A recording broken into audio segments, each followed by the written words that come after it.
Hello, Internet. It is Jenn T. Grace here, founder of Publisher Purpose Press. And I am here for day number 13 of our 30-day writing challenge. So once again, we are working on writing 1,100 words per day over the next 30 days to create a 33,000 word manuscript at the end of this period. So today's tip is something that came in from a viewer, watcher, whatever you'd like to call yourselves, question that came in yesterday. So I want to address this because it's something that's just really super important. So tip number 13 is around managing your emotions and your fatigue. So regardless if you're writing memoir or nonfiction, either scenario brings up a lot of stuff. It brings up all of the self-doubts and insecurities about who we are, what we stand for, how we feel about things, how we feel about ourselves is a really big one. So a lot of us can suffer or kind of muddle through imposter syndrome, asking those questions of, who am I to write this book? Who cares what I have to say? All of the questions kind of along that vein. So that automatically happens in general. You can ask any author and they will most likely tell you that they went through something like this. And if they say that they didn't, they're probably lying to you. So it's just a really common thing. So number one, I just want you to feel better about yourself if you have started this writing process and you are feeling some sense of overwhelm or something that is just making you feel less than or inferior, because it truly is just kind of part of this process, unfortunately. Then leading into this, so that's whether it's nonfiction or memoir. Now, if we're talking about memoir, where we're talking about our story, something that has happened to us, that can be an even deeper spiral that we can end up falling into a hole around as it relates to those insecurities and triggers and fatigue and overwhelm and a lot of stuff kind of in this vein. So I want to talk to you about managing your emotions and the fatigue specifically. And what's interesting is that I think many of us are just tired all of the time. So it's hard to actually discern where the fatigue is actually coming from. If you are working on your book and you are feeling more tired right now, that is very, very common, whether you're writing nonfiction or memoir. The person who reached out to ask this particular question happens to be writing memoir. So I jotted down a couple of notes for myself of things that I either do or I have told others that they should do in relation to just kind of managing that overwhelm and fatigue throughout this process. So the first thing to really think about is stopping when you need to stop.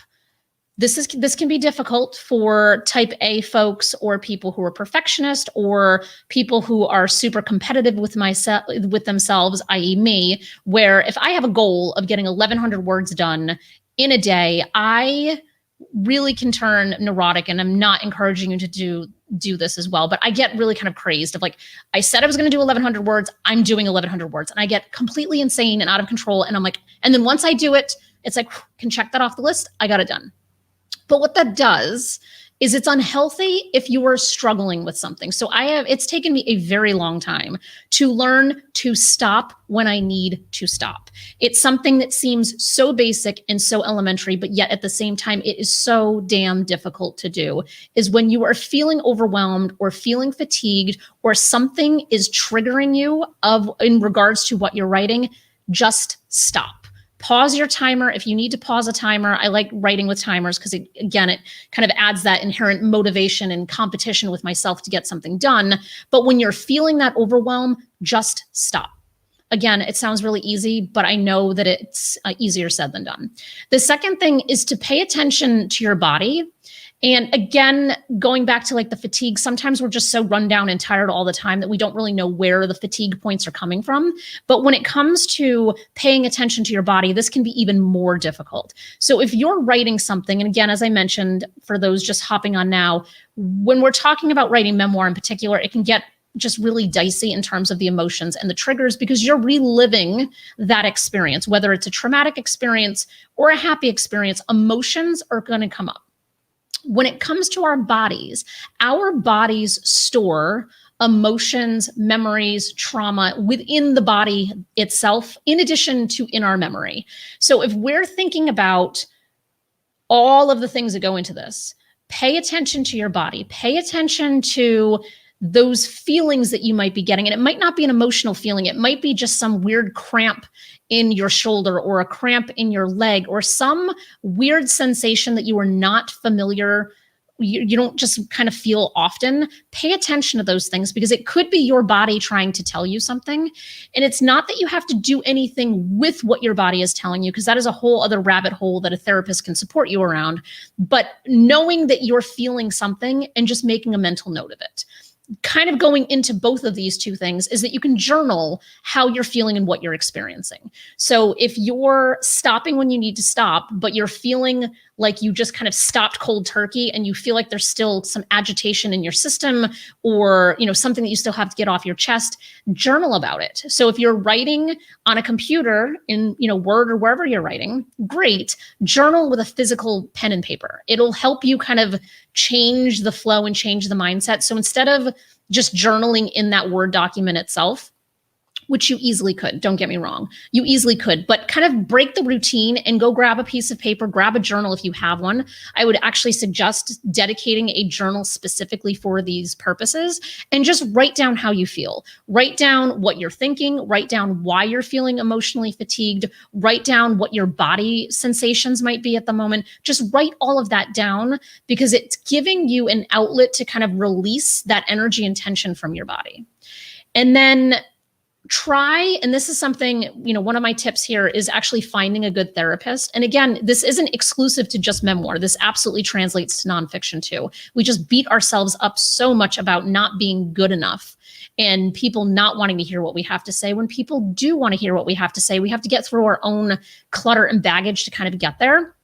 So if you can find a way to neutralize the things that are triggering to you, and this again is another thing that might be easy to say, oh yeah, just neutralize your trigger. But the reality is that it's so much more complicated and complex than on the surface. So finding a good therapist, someone who can kind of help you work through those triggers, can be incredibly valuable on so many levels. So when it comes to triggers, again, it's paying attention to what you're thinking about, how your body is feeling, and making a note and jotting that down in some sort of format outside of what you're doing. So for the triggers, if you start to write down how you're feeling, if you're feeling overwhelmed, fatigued, you're paying attention to what your body is doing, what your body is trying to tell you that you may or may not be listening to, if you can kind of look at all of that from a high level, you might be able to start to see where your trigger points are. What are the things that when you start to write about that, it immediately sends you to a flashback, or it sends you to a certain place in time that you don't feel safe, or that you don't feel like you were protected, or in maybe positive ways that you're feeling on fire and amazing and great and wish you could kind of tap into that energy all the time. It's really a matter of just kind of assessing all of these things and paying really close attention, because if you pay close attention long enough, you will start to notice the things that are triggering to you. And once you know what those triggers are, you can start to think about the things that are triggering you in a different way and just kind of acknowledging, I'm writing about this. This is triggering me right now. I need to put this down. So this is kind of like this is definitely the longest video I have done so far, but it requires just a little more explanation. So just kind of summarize. Managing your emotions in fatigue. We are stopping when we need to stop. We're paying attention to what our body is telling us. We're journaling how we feel during this process. We are making a list of our triggers to neutralize them at a later date. And if needed, we are reaching out to a good therapist. If you don't already have one, I suggest, especially if you were writing memoir, they are going to be one of your best resources to have in your corner when it comes to rehashing your life in a way for other people to read in a healthy and positive way.